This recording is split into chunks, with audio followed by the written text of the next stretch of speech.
আমি এসরুডে কাজ করি। আমার নাম এমডি হাবিব, আমি স্যাম্পল সেকশন সহকারী।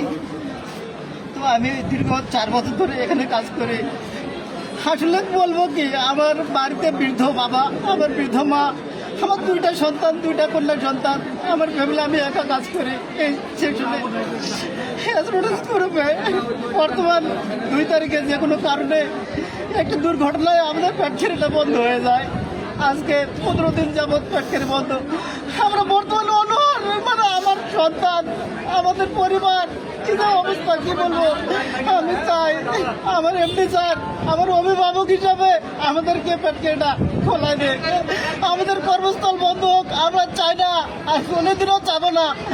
আমরা অপরাধ করেছি, আমি তার কাছে ক্ষমা চাচ্ছি, আমরা ক্ষমা চাচ্ছি, আমাদেরকে ক্ষমা করে দিয়ে বন্ধুরা আমাদের ফ্যাক্টরিটা খুলে দাও, খুলে দাও, খুলে দাও।